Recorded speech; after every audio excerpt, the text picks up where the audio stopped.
इस वीडियो में दी गई जरा जानकारी केवल कल्पना सूचना के लिए कीजिए है। कि एक इसमें किसी एथलीट भी है, सामग्री को कागज पर निवेश की उसकी सलाह मेडिकल न मानी रिपोर्ट जाए। देखिए तो किसी वो भी दुनिया निवेश का से एकदम पहले फिट आप इंसान निवेश नजर आता है। सलाहकारों से राय मतलब लें। अगर हम निवेश से फिनेंस की भाषा में संबंधित कहें किसी भी तो मामले में पिछले 5 मार्केट सालों में कॉल डिकोड जिम्मेदार नहीं है। 83.3% की धमाकेदार प्रॉफिट ग्रोथ, जिसे हम CAGR कहते हैं। हाँ, और 3 साल का रिटर्न ऑन इक्विटी भी तो देखिए 35.8% है। बिल्कुल, मतलब शेयर होल्डर्स के लगाए गए हर 100 रुपए पर कंपनी लगभग 36 रुपए कमा रही है। तो कागज पर ये आंकड़े इतने शानदार हैं कि कोई भी निवेशक तुरंत अपना पैसा लगा दे। लेकिन फिर जब ये एथलीट ट्रैक पे दौड़े में उतरता है तो अचानक हाफने लगता है। मेरा मतलब है, इतना तगड़ा मुनाफा कमाने के बावजूद जब बात निवेशकों को डिविडेंड देने की आती है तो कंपनी की जेब एकदम खाली मिलती है। ऐसा क्यों होता है भला? यही तो फाइनेंस की दुनिया का सबसे बड़ा भ्रम है। हम अक्सर प्रॉफिट और कैश को एक ही चीज मान लेते हैं, लेकिन ना, बैलेंस शीट में छपा हुआ मुनाफा हमेशा तिजोरी में रखे हुए कैश के बराबर नहीं होता। राइट, मतलब कंपनी कागज पर बहुत अमीर हो सकती है, लेकिन असल जिंदगी में रोजमर्रा के खर्चे चलाने के लिए पैसे ही ना हो। एकदम सही। कई बार उनके पास बस लिक्विड कैपिटल की भारी कमी होती है। चलिए इस पर विस्तार से बात करते हैं। आज के इस डीप डाइव में हम Eric county media India limited के फाइनेंशियल्स का पूरा पोस्टमार्टम कर रहे हैं।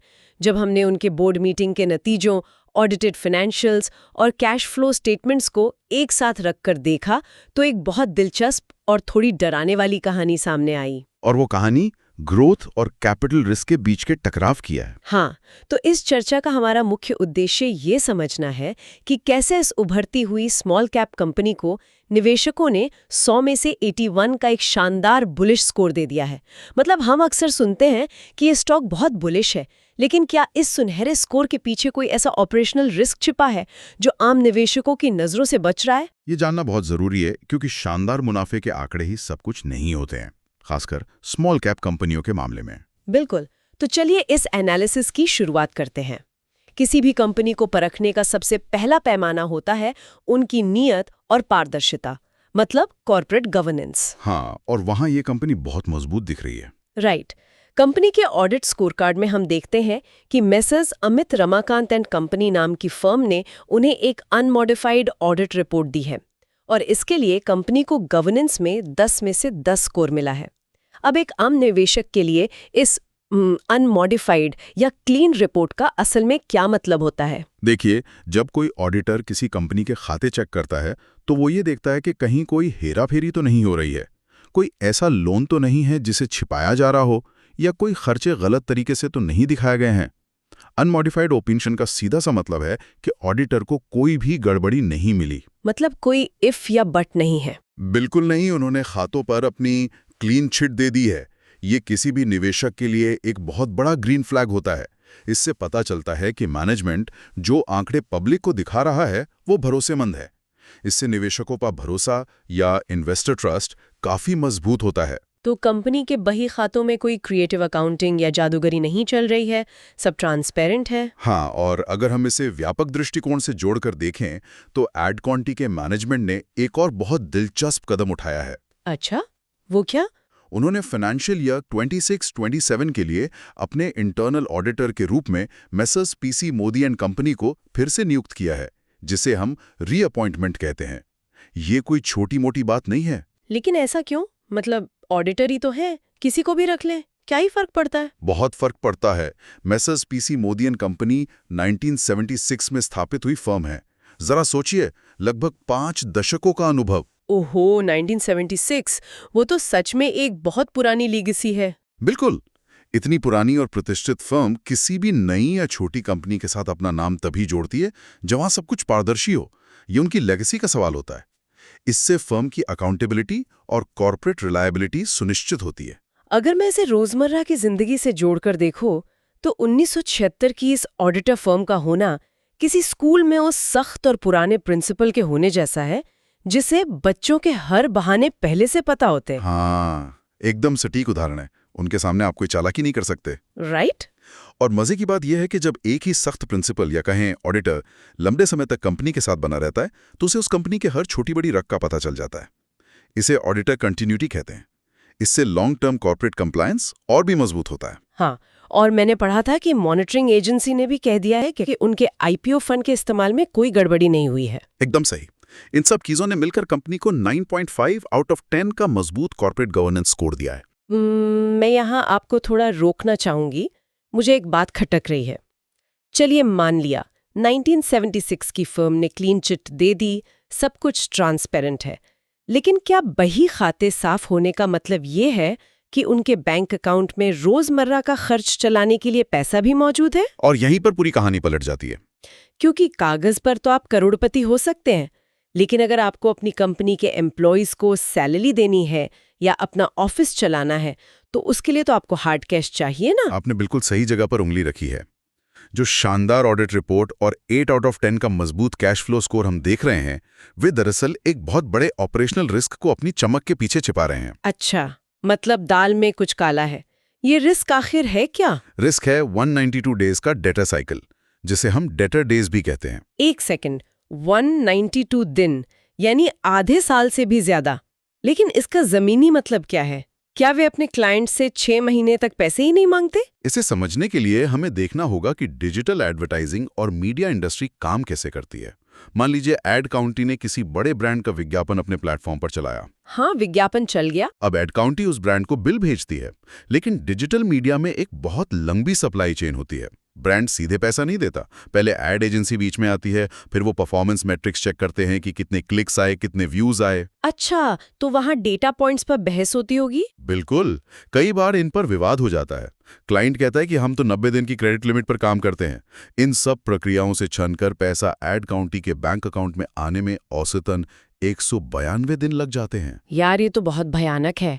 मतलब एड काउंटी ने अपना सर्वर इस्तेमाल किया, अपने लोगों से काम करवाया, अपनी जेब से पैसे खर्च करके रिसोर्सेज लगा दिए, और उसका भुगतान उन्हें आधे साल बाद मिल रहा है। यही इस पूरी मीडिया इंडस्ट्री का सबसे बड़ा पेन पॉइंट है। इससे अंडरलाइंग ऑपरेशनल प्रेशर बहुत बढ़ जाता है।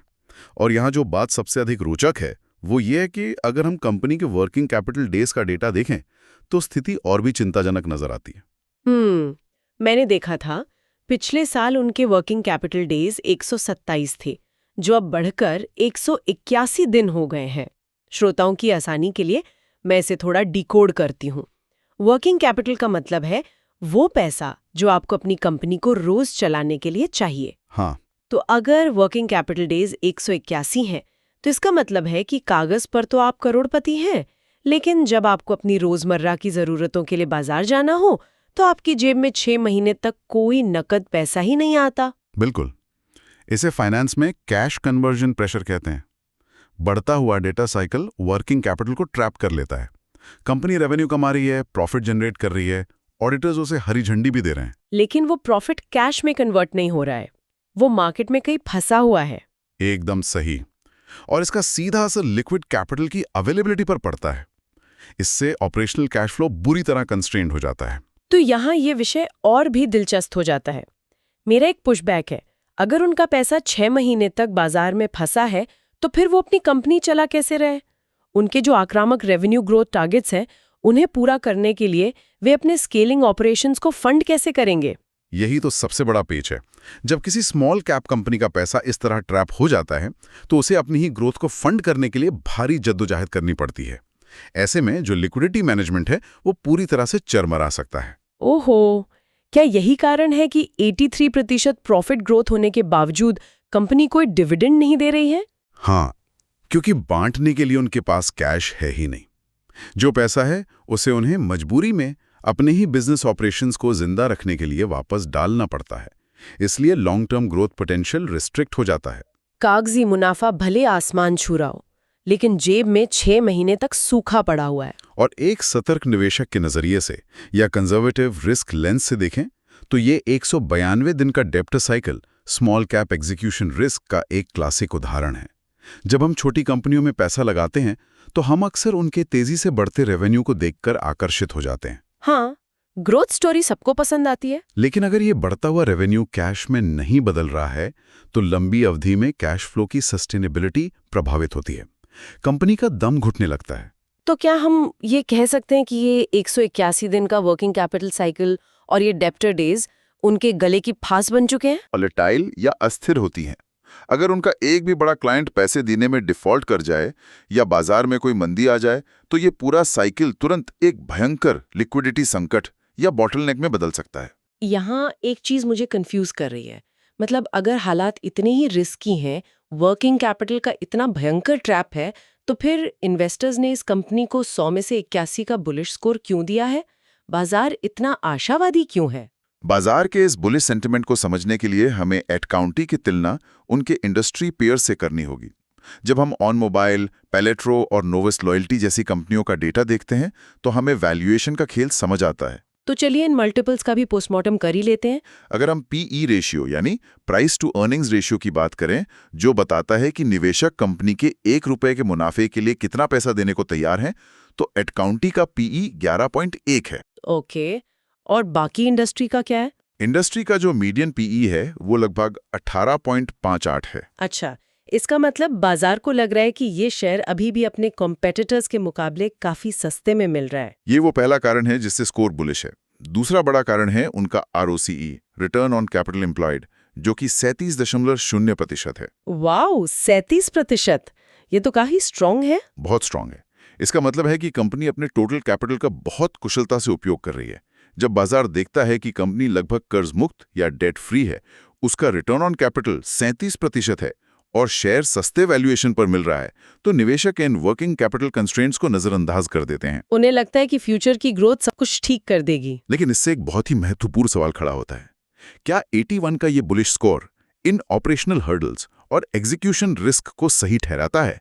क्योंकि ये एक हाल ही में लिस्ट हुई कंपनी है, एक IPO कंपनी है। हाँ, और ये भी तो देखे कि ये एक एडटेक और डिजिटल मीडिया कंपनी है। इनका पूरा का पूरा बिजनेस मॉडल सिर्फ एक ही सेगमेंट पर टिका है, डिजिटल विज्ञापन। मतलब सारा दाव एक ही सेक्टर पर लगा है। आप बिल्कुल सही दिशा में सोच रही हैं।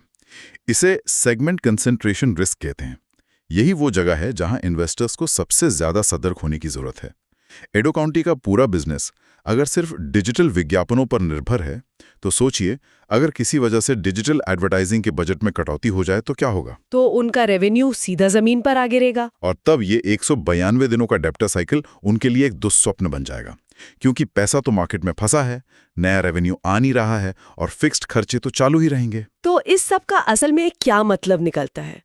मतलब अगर हम इस 81 के स्कोर और इन 181 दिनों के वर्किंग कैपिटल रिस्क को तराजू में तौले तो क्या कंक्लूजन निकलता है? अगर हम इस ग्रोथ वर्सेस कैपिटल रिस्क को एनालाइज करें तो शॉर्ट टर्म में स्टॉक को न्यूट्रल रेटिंग देना ही ज्यादा समझदारी लगता है। भले ही बाजार ने इसे बुलिश स्कोर दिया हो और ये डेट फ्री हो, लेकिन मीडियम और लॉन्ग टर्म में इसका भविष्य पूरी तरह से मैनेजमेंट पर निर्भर करेगा, क्योंकि वे क्लाइंट्स से पैसा वसूलने में कितने सक्षम हैं। बिल्कुल। अगर वे इस 181 दिन के वर्किंग कैपिटल साइकिल को घटा लेते हैं तो फ्यूचर लिक्विडिटी बेहतर होगी और ये एक मल्टीबैगर बन सकती है। लेकिन अगर ये साइकिल ऐसे ही बढ़ता रहा तो उनके सारे एग्रेसिव रेवेन्यू ग्रोथ टारगेट्स धरे के धरे रह जाएंगे, क्योंकि बिना नकदी के आप एक हद तक ज्यादा स्केल कर ही नहीं सकते। एकदम से। तो चर्चा के अंत में श्रोताओं के लिए ये समझना जरूरी है कि एड काउंटी मीडिया की ये कहानी ग्रोथ बनाम कैपिटल रिस्क का एक बेहतरीन उदाहरण है। हाँ, 1976 की पुरानी पीसी मोदी फर्म की लिगेसी और एक क्लीन ऑडिट रिपोर्ट इन्वेस्टर्स का भरोसा जरूर जीतते हैं, और वो कॉर्पोरेट गवर्नेंस के लिए बहुत अच्छी बात है। लेकिन वो आपकी तिजोरी में कैश नहीं भर सकते। वो 192 दिनों के डेटर डेज की जमीनी हकीकत को नहीं बदल सकते। इसलिए किसी भी तेजी से बढ़ते स्मॉल कैप स्टॉक को हमेशा कंजर्वेटिव रिस्क लेंस से देखना बहुत जरूरी है। बिल्कुल। प्रॉफिट जो कैश में कन्वर्ट नहीं हुआ वो असल में काम का नहीं है। बहुत खूब। आज हमने एक स्मॉल कैप कंपनी की बैलेंस शीट के पीछे छिपी हुई कहानियों और उनके ग्रोथ रिस्क्स को बहुत बारीकी से समझा। लेकिन आज की चर्चा खत्म करने से पहले मैं श्रोताओं के लिए एक ऐसा नया और विचारोत्तेजक सवाल छोड़ना चाहूंगी जिस पर शायद ज्यादातर इन्वेस्टर्स अभी ध्यान नहीं दे रहे।